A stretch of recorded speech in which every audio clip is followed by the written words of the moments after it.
Virat chilli powder అన్ని రకాల వంటలకు పచ్చళ్లకు సరైన chilli powder. No colour, no chemicals.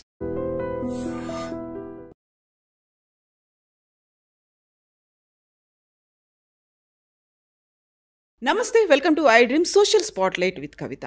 Pahalgam attack తర్వాత భారత సైన్యం ప్రెసిషన్ స్ట్రైక్స్ చేసింది. ఆ తర్వాత పిక్చర్ అభి బాకీ హై అనుకుంటూ ప్రతి ఒక్కరూ ఎదురు చూశారు. యుద్ధం వస్తుంది అనుకున్నారు, పీఓకేని స్వాధీనం చేసుకుంటామనుకున్నారు, ఎట్ ద సేమ్ టైం పాక్కి బుద్ధి చెప్తామనుకున్నారు. అయితే సడన్గా కాల్పుల విరమణ ఎందుకు తెరపైకి వచ్చింది? ఆ తర్వాత ఏం జరిగింది? విరమణ ఒప్పందం వెనక అమెరికా, ట్రంప్ ఏమైనా ఉన్నారా? నెక్స్ట్ జరగబోయేటువంటి పరిణామాలు ఎలా ఉండబోతున్నాయి? భారత స్ట్రాటజీ ఏంటి? మోదీ మైండ్లో ఏముంది? బోల్డ్ అన్ని క్వశ్చన్స్ ఉన్నాయి. వీటి గురించి మాట్లాడుకుందాం. మనతో పాటుగా ఉన్నారు senior journalist and analyst Suresh Kochattil గారు. సురేష్ గారు నమస్తే అండి, ఎలా ఉన్నారు మీరు?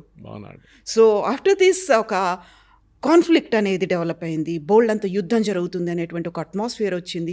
పిక్చర్ అభి బాకీ హై అనేది Manoj Naravane ex army chief tweet చేసిన తర్వాత ఏదో జరుగుతోంది అనేటువంటి అంచనాలు, ఊహలు అండ్ కీబోర్డ్లోనే యుద్ధం చేసేవాళ్ళు చాలామంది పెరిగారు కదా.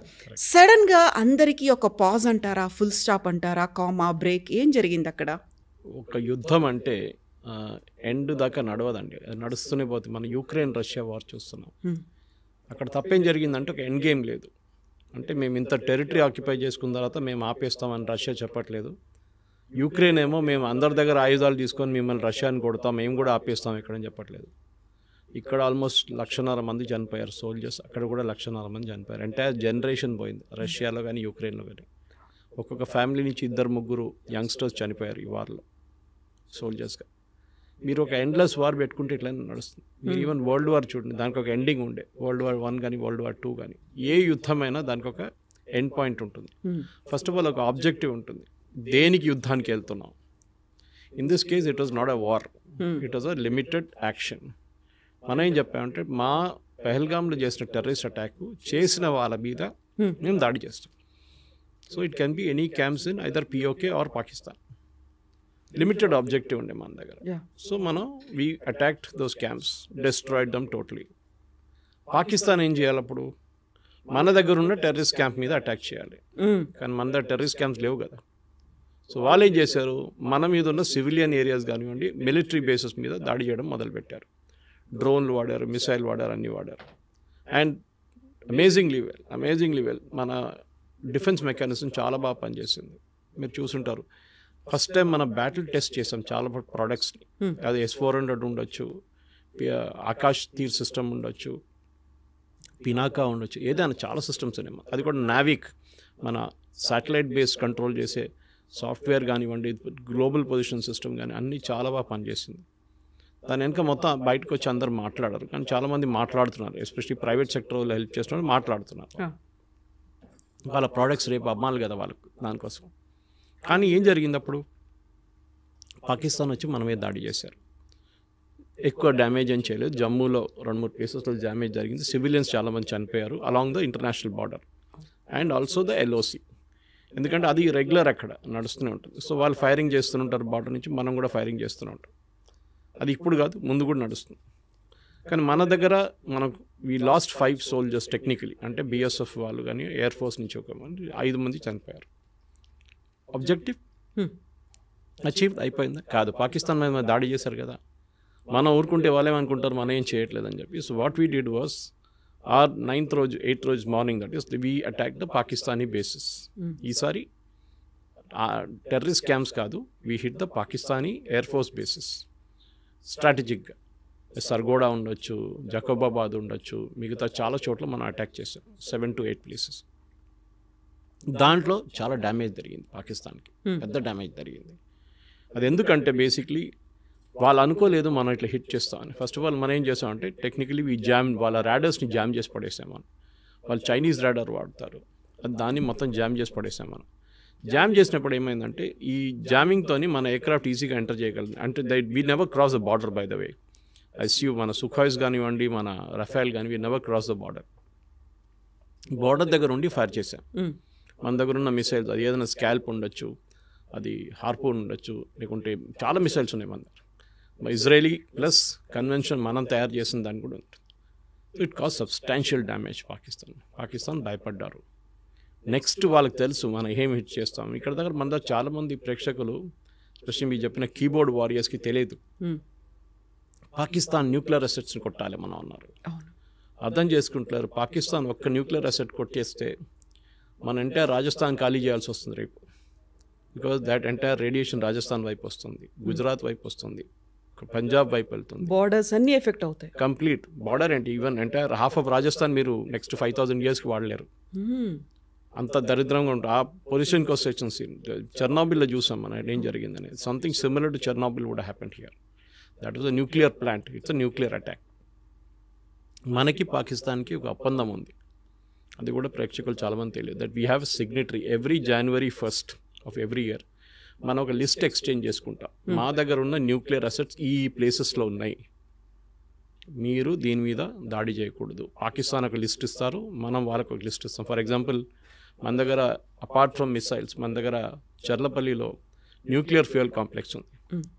భారతదేశంలో ఉన్న అన్ని న్యూక్లియర్ పవర్ ప్లాంట్స్కి ఫ్యూయల్ సప్లై చేసి అక్కడి నుంచి, అంటే వాళ్ళు రాడ్స్ తయారు చేసి పంపిస్తారు, యురేనియం తెప్పించుకుంటారు బయట నుంచి, దాన్ని ప్రాసెస్ చేసి పంపిస్తారు. వాళ్ళు కూడా ఆర్మీ కానివ్వండి, ఎయిర్ఫోర్స్, నేవీ కోసం ఎక్విప్మెంట్ తయారు చేస్తారు. సో మీరు ఆ లిస్ట్ ఇచ్చినప్పుడు మీరు దాని మీద దాడి చేస్తారా? చేయరు కదా, చేయకూడదు. That is a agreement you have. ఏ దేశం అయినా కానీ న్యూక్లియర్ అసెట్స్ మీద ఎప్పుడు దాడి చేయరు. వారికి దాని ప్రభావం వాళ్ళకి తెలుసు ఏమవుతుందని. హిరోషిమా నాగసాకిలో చూసిన తర్వాత next after that nobody has used nuclear weapon, ఎక్కడ వాడలేదు. న్యూక్లియర్ వెపన్ ఒక డెటరెంట్. నా చేతిలో ఒక డండా ఉంది, కొడతాను నేను ఇక్కడ వస్తాయని చెప్పేసి బెదిరించడంలో ఉంటుంది. బియాండ్ దట్ వాళ్ళు ఏం చేయరు. కన్వెన్షనల్ వెపన్స్ వాడుకుంటారు. కానీ పాకిస్తాన్ ప్రాబ్లం ఏంటంటే పిచ్చోన్ చేతిలో రాయిలాగా అయిపోయింది న్యూక్లియర్ మిసైల్. ఎక్కడ వాడుకుంటారు, ఎందుకంటే న్యూక్లియర్ బటన్ అనేది ఒక కమాండ్ బటన్ ఉంటుంది. న్యూక్లియర్ మిసైల్ ఫైర్ చేయాలంటే ఏదో ఒక ప్రెస్ చేయడం కాదు, it goes right from political leadership నుంచి. భారతదేశంలో ప్రైమ్ మినిస్టర్ దగ్గర ఉంటుంది. డిఫెన్స్ మినిస్టర్ ఆథరైజ్ చేయాలి, ప్రైమ్ మినిస్టర్ బాటమ్ లెవెల్ నుంచి పైకి వెళ్తుంది. ఆర్మీ చీఫ్ ఆథరైజ్ అడుగుతారు, డిఫెన్స్ మినిస్టర్ ఎస్ అని చెప్తారు, ప్రైమ్ మినిస్టర్ ఓకే అని చెప్తారు. Then again it goes down the line. Protocol అనేది ఉంది. పాకిస్తాన్లో లేదు. పాకిస్తాన్లో ద సివిలియన్ ప్రైమ్ మినిస్టర్కి ఎప్పుడు అథారిటీ లేదు. ఇప్పుడు కాదు, ఎప్పటి నుంచో అయూబ్ ఖాన్ టైం నుంచి పర్వేజ్ ముషర్రఫ్ దాకా ఎవరికి అథారిటీ లేదు. ఇప్పుడు అసిమ్ మునీర్. ఇప్పుడు చూడండి, మీరు ఆ రోజు మన మార్కో రూబియో మాట్లాడినప్పుడు he spoke to Asim Munir and then he spoke to Shahbaz Sharif. అదే టైంలో వెన్ ఈ కాల్డ్ భారతదేశం ఫోన్ చేసినప్పుడు మోదీ గారితో మాట్లాడారు, మన ఆర్మీ చీఫ్తో మాట్లాడలేదు, ద్వివేది గారితో. That's a difference. ఎందుకంటే భారతదేశంలో పొలిటికల్ లీడర్షిప్ దగ్గర కంట్రోల్ ఉంది కంప్లీట్గా, పాకిస్తాన్లో లేదు. పాకిస్తాన్లో గెలిచిన పొలిటికల్ పార్టీ లీడర్ జైల్లో ఉన్నారు, ఇమ్రాన్ ఖాన్. ఓడిపోయిన పొలిటికల్ లీడర్ ప్రైమ్ మినిస్టర్గా కూర్చున్నారు. అది పాకిస్తాన్ డెమోక్రసీ అన్నమాట. సో మీరు అడిగిన ప్రశ్నకి ఈ సీజ్ ఫైర్ అనేది, దీనికన్నా ముందు కూడా సీజ్ ఫైర్ ఉంది మనకి. 2021లో ఒక బ్రేక్ అయింది, కానీ దాని తర్వాత సీజ్ ఫైర్ ఉంది మనకి రెగ్యులర్గా. ఈ కేసులో కూడా we never use the word ceasefire. వాళ్ళ డీజీఎంఓ కాల్ చేసి, director general military operations call చేసి 3 గంటలకు అట్లా కాల్ చేసి ఆ రోజు we let us stop the firing. మనం బార్డర్ ఫైరింగ్ ఒకటే కాదు కదా, we fired missiles into Pakistan. BrahMos వాడారంటున్నాం, అది కూడా మనం ఇంకా కన్ఫర్మ్ చేయట్లేదు. సో ఆ పరిస్థితికి వచ్చినప్పుడు we are kept quiet. We said okay fine, we will check with the political leadership. Check చేసి తిరిగి వచ్చి 5 గంటలకు కన్ఫర్మ్ చేస్తాం, ఎస్ నేను ఆపేస్తాను, మీరు డ్రోన్లు పంపించకండి, మీరు మిసైల్ పంపించకండి, మేము కూడా మీ మీద ఫైర్ చేయం. ఆ పరిస్థితిలో ఉన్నాం ఇప్పుడు. పాజ్ అన్నారు మోదీ గారు, ఆపలేదు. ఒక సెసేషన్. రేపు మన మీద భారతదేశంలో పాకిస్తాన్ నుంచి వచ్చిన వాళ్ళు ఎవరైనా దాడి చేస్తే we will hit back again, the war will start. War అని మనం ఇంకా డిక్లేర్ చేయలేదు దాన్ని, యుద్ధం అని ఎక్కడ చెప్పలేదు. మనం లిమిటెడ్ ఎంగేజ్మెంట్ అంతే. చాలా క్లియర్గా చెప్పాం మనం. ఫస్ట్ ప్రెస్ కాన్ఫరెన్స్ మీరు గుర్తుంటుంది, కర్నల్ సోఫియా ఖురేషి కానివ్వండి, wing commander Vyomika Singh and ministry foreign affairs secretary ministry గారు ఉన్నప్పుడు వాళ్ళు క్లియర్గా చెప్పారు, నాన్ ఎస్కలేటరీ అని ఒక వర్డ్ వాడారు. అంటే ఇక్కడే ఆపేస్తున్నా, దీనికన్నా పైకి వెళ్ళట్లేదు, మేము అయిపోయింది, మా ఆబ్జెక్టివ్ కానీ మీరు మళ్ళీ మా మీద వచ్చి దాడి చేస్తాం, మళ్ళీ మేము చేస్తాం. సో పాకిస్తాన్ చేసిన తప్పది. వాళ్ళకి ప్రాబ్లం ఏంటంటే వాళ్ళ దగ్గర టెర్రరిస్టు ఆర్మీ కలిసి ఉంటారు. ఎప్పుడు ఆర్మీ నుంచి మీరు చూసుంటారు, ఒక ఫ్యూనరల్ సెరమనీలో పాకిస్తాన్ లెఫ్టినెంట్ జనరల్ వెళ్ళారు, అక్కడున్న డిప్యూటీ కమిషనర్ వెళ్ళారు ఆ సిటీది, ఎందుకు వెళ్ళారు? One of the terrorist killed was a senior army officer. కానీ వీళ్ళేం చేస్తారంటే ఈ ఆర్మీ ఆఫీసర్ని టెర్రరిస్ట్ క్యాంప్కి డెప్యూట్ చేస్తారు ట్రైనింగ్ కోసం. మనం ఆ రోజు కొట్టినప్పుడు ఈయన మీద పడ్డది బాంబు వచ్చి, 3 చనిపోయారు. సో దానికోసం ఆయన కాఫిన్ మీద మీరు చూసుంటారు ఫ్లాగ్ ఉండే, పాకిస్తానీ జెండా. That is it. And funeral, state funeral ఇచ్చారు వాళ్ళు. సో స్టేట్ ఫ్యూనరల్ టెర్రరిస్ట్కి ఇవ్వరు.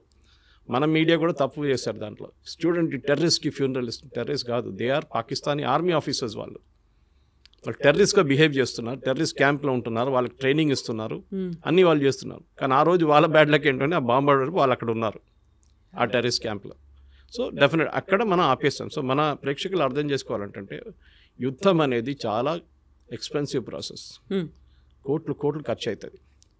ఒక SU-400 నుంచి ఒక మిసైల్ ఫైర్ చేస్తే మనకి ఎన్ని $500,000 పోతుందా, $1 million పోతుందా, లేకుంటే ఎన్ని కోట్లు, 10 కోట్లు పోతుందా, 15 కోట్లు పోతుందా అని చూడాలి మనం. ఏదో ఫ్రీగా కాదు కదా. మనం ఒక్కొక్కసారి రష్యా దగ్గర తెప్పించుకుంటే దాని ఎక్విప్మెంట్ మనం మొత్తం 5 దానికి $5.2 billion కట్టాం మనం. దాంట్లో బ్యాటరీస్ 45,000 కోట్లు దాకా బ్యాటరీస్, ఫైర్ చేసే బ్యాటరీస్ ఉండొచ్చు ఏదైనా. ఇప్పుడు మీరు ఇజ్రాయలీ ఐరన్ డోమ్ చూడండి. ఐరన్ డోమ్ నుంచి ఫైర్ చేసిన ఒక మిసైల్కి cost is $1 million. Incoming missile అది $20,000 కూడా ఉండదు. కానీ డిస్ట్రాయ్ చేయడానికి ఇంకా ఎక్కువ కాస్ట్ పెట్టాల్సి వస్తుంది. సో మనం దానికన్నా ఆకాష్ తీర్ వాడాం. It's lesser cost. ఇప్పుడు కొత్త టెక్నాలజీలో ఈవెన్ ఇజ్రాయెల్ టెస్ట్ చేస్తున్నారు, మనం కూడా టెస్ట్ చేస్తున్నాం. లేజర్ వాడుకుంటున్నాం. అంటే మీకు ఫిజికల్గా ఏం ఫైర్ చేయట్లేదు, లేజర్తో డిస్ట్రాయ్ చేస్తున్నారు దాన్ని, ఇన్కమింగ్ మిసైల్. సో కాల్పు విరమణ అనేది ఇట్స్ అ ప్రాసెస్.